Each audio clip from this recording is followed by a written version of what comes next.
Boards and booze, booze and boards, drinks and beers, fight some hordes. Drank too much, forgot our swords, ran back home, filled our gourds, got drunk again, sang some chords. Boards and booze and boards, with Mickey and Jeb. I don't know how to start it. I guess that's the best way to start it. I don't know how to start it. You have to go, hello everybody. Hey everyone. There you go. Booze and Boards, Mickey and Jeb. We started the episode now, so. Fan pick episode. Fan but we pick. have no fans. No, we have fans. I think they're They just just very don't want quiet. to pick. Yeah. They won't pick. All Alright, so we picked four. We picked four, you guys, and if you Yep. watched the end of the last episode, you know that the winner was, by our choice, Santorini. Santorini, the Kickstarter game. Kickstarter. Haley kickstarted it. We're going to review it. This is the box. In my opinion, some fantastic art if you like the chibi type of style, whimsical, that type of thing. I just noticed the Roxley logo, or I think those might be the guys who did Steampunk Rally. Oh. Yeah. Oh, yes, I think you're right, So, as a matter of fact. Steampunk Rally, we haven't reviewed that one yet. I got it, I kickstarted it. We enjoyed it. We might put that up at some point. It's a long list. But anyway, Santorini, what is it? 2 to 3 player? I guess you do 2 to 4. 2 to 4. Actually, it probably plays well all the way around, but I think it was originally thought up as a 2-player. It seemed like it from when you introduced it to me. But it doesn't. After playing it, I think it would play just as well with 3 or 4 the way they designed it. But we'll go over how you do that once we get into the details, all that kind of stuff, how to play, blah blah blah. So, anyways, again, this is Santorini. We will be right back with a quick overview of components. Then we will do an overview of the mechanics, and then play a game, and then a review, and that's what we normally do. Yeah, I was going to say, if you watched any of our episodes, that's how it rolls. I guess one thing to say for fan picks, we had one person request a game after we decided to play this, so that's going to go for the next fan pick. Which one? Mansions of Madness. Oh yeah, that was a comment on our, after we did Arkham, somebody said that it helped them out and they wouldn't mind seeing us do Mansions.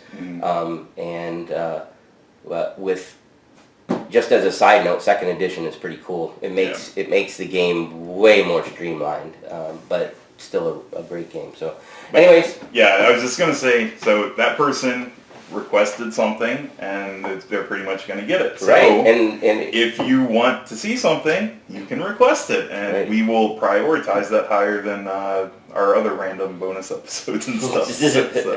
But in the meantime, we'll continue doing our episodes, and if we don't hear anything, we're going to do our own stuff. All right. So, and we have plenty, so whatever. Tons of games. So. All right, be back in a second. All right, so we're back with the components of Santorini. I guess Mickey has a better knowledge of everything about this game. I've only played it once, I think, and watched one game. So I am going to point to stuff. Are you saving that you won till later so you can rub it in? I was. But you just brought it up. Were you taking that fun from me? Yes. I squashed you like a grape. All right, so let's get to the components. I think the first thing we should talk about is the base of the game, which right now it's kind of disassembled. Yep. And it comes in 3 pieces. We'll put it together for you in a little bit, but basically it represents a floating island. Yeah.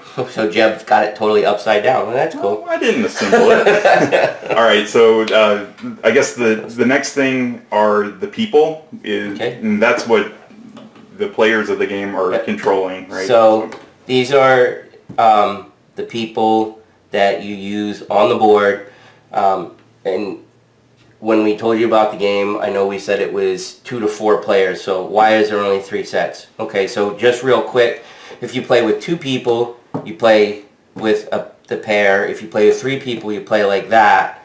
And if you play 4 people, you play in a team, so you go back to this and you just take turns moving whichever piece you want. So that's why there's only a set of 3. All right. The next thing are the buildings that get built in the game. So we've got the components of that. Yeah. So it is a building game. You're going to, and when I say building, you're literally building a building in this game. So you have 4 levels to the building. Here's your base level, your middle level, your third level, and your dome to cap it off. We'll get into the purposes of this. But so when you put one together, it looks like, if it goes all the way up, it looks like that, which is really pretty cool. Yep. So that's what that's it for that.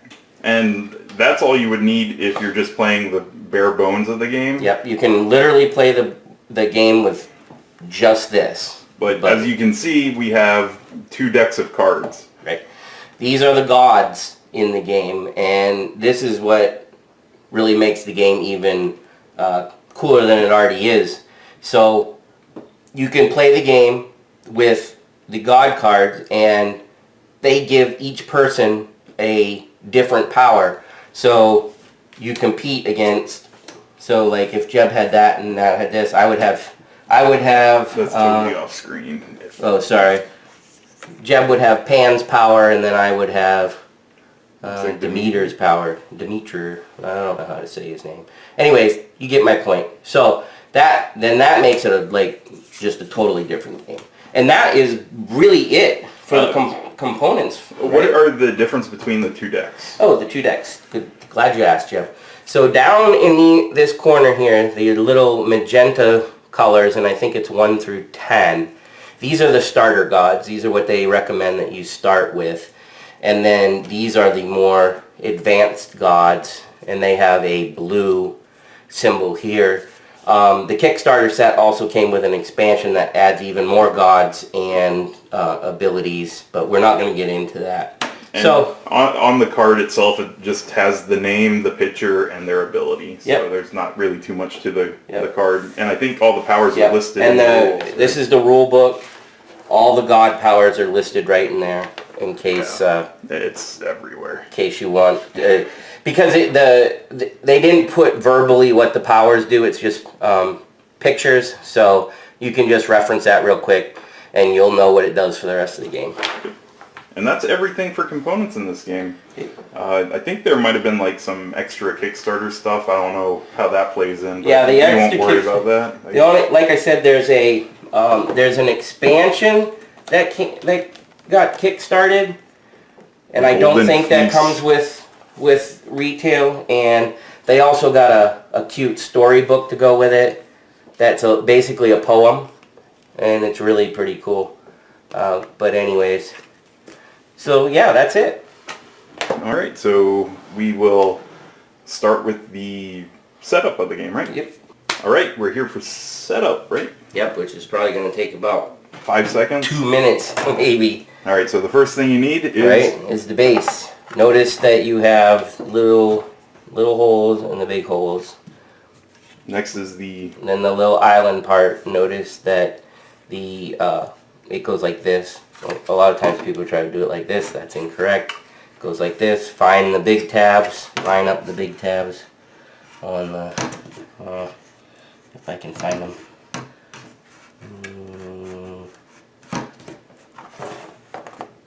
There we go.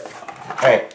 That goes like that. And then the last piece? And then the island part itself has the same thing. 2 little tabs, 2 big tabs. Just line them up on the base.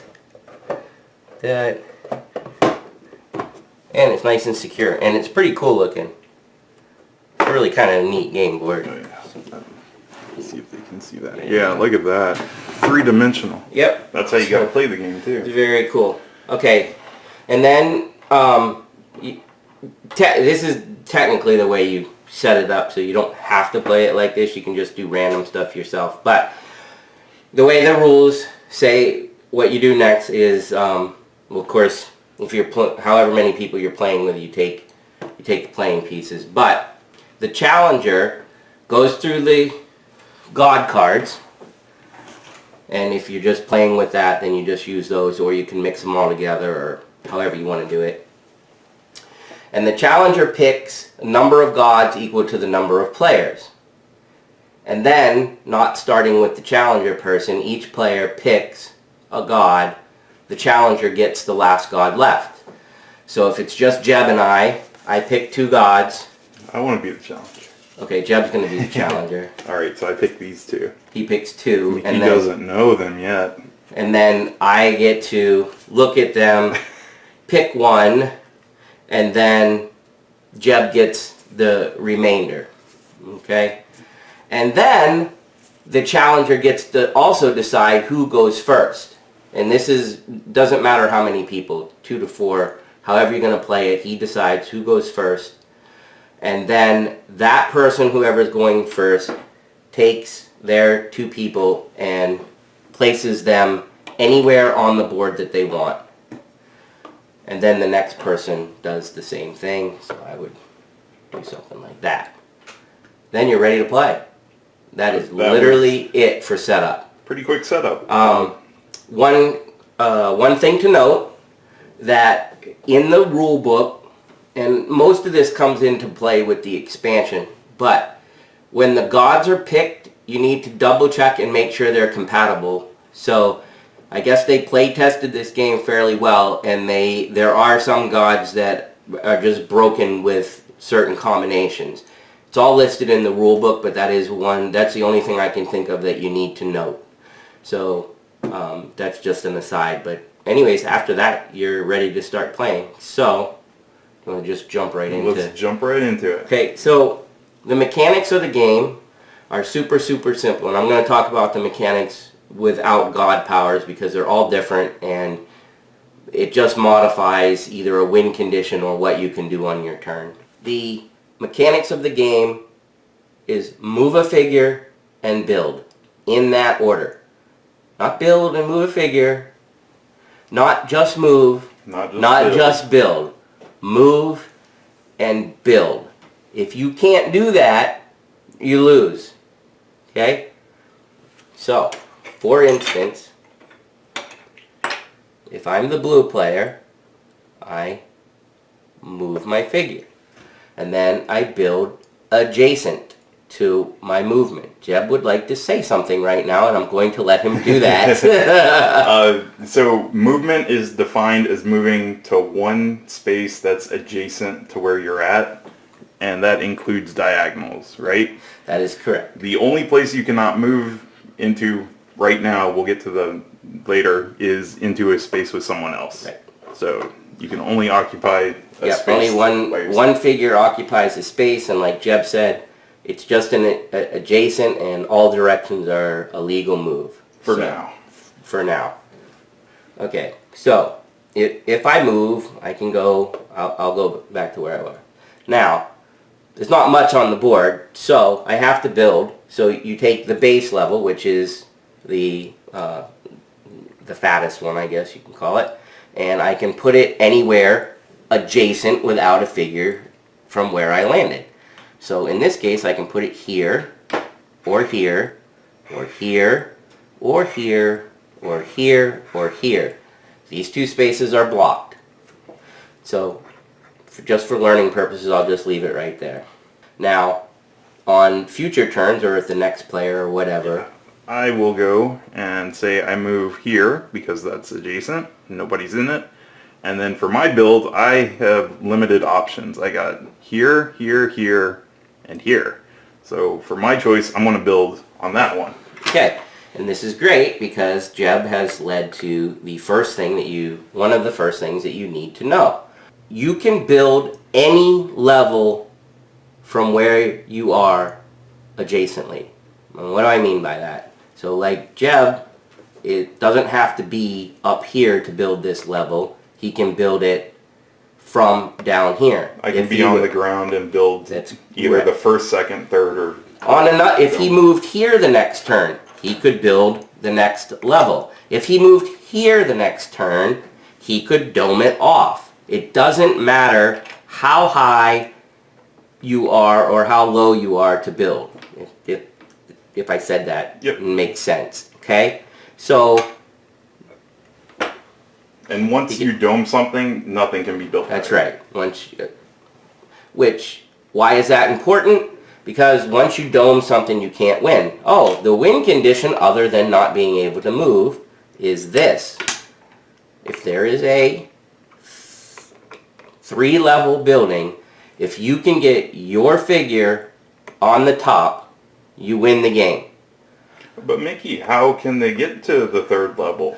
Well, the other rule of the game is you can only move up on your turn 1 level. So I could move that figure there, or my own, or whatever. I could go like that. However, if that second layer was there, I would first have to have another base level over here so that I could do like that, and then I could go to the second level. So yes, you need to make like a staircase type of configuration to be able to work yourself up as high as you need to go.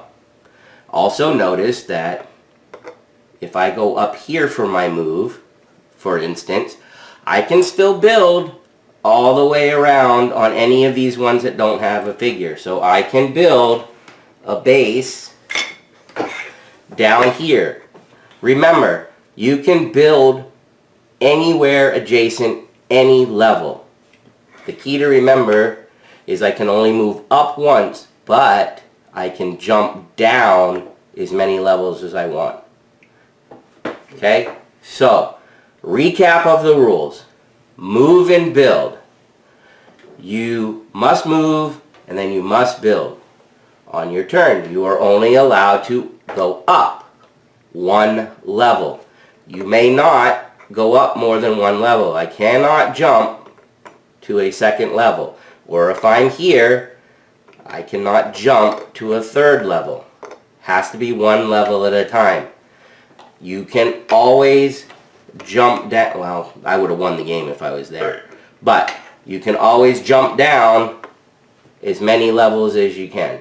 And you're not allowed to move on top of a dome, which, right. I mean, So, it makes sense because you can't go from a 2 to the 4. And once a building is capped off, or any space is capped off, and I say that because there is an ability that does it on different levels, but once something is domed, that spot is done. You can't move into it, you can't build it, you can't do anything. So, very, very simple mechanics. Move and build, only 1 level up, as many levels as you can down, and you must move, and you must build. Do you have anything to add, Jeb? just for clarification, you can only move your own figures, you can't move other people's, in Yes. case somebody might think you can. Right. And then buildings that you build are not considered your own, because Right. we've seen people Yeah, who might think that... That's a big sticking point for... it goes away real quick, but they'll... Yeah. If I build this spot, then they're like, oh, can I do something with that? Nobody owns the buildings. You're just moving and building. You're just trying to get to the top. So Right. once something... If Jeb builds in this space here, like that, on my turn, I can jump up there. Yeah, there's nothing restricting Mickey from Right. standing on the buildings. I think that's about everything. Yep. The only other thing is if we're playing with the... We're not going to go through all the powers. We're Yeah, going to yeah, play a but- game. Yeah, no, I know, but Yeah. I'm just telling the audience that there's, as you can see, there's a lot. Jeb and I will play with powers when we show you how to play, but you're only going to, and we'll read them to you, but you're only going to see 2 gods, just so you know. And I think Jeb would agree. The powers are very clear. And I've played in pretty good amount of times. I know Jeb's played once or twice, and we really haven't run into any rule issues either. It's just really straightforward, and there's a ton of strategy. So we'll be back in a second, and we'll play through a game so that you can see exactly how it plays through it. It's pretty cool. Yep.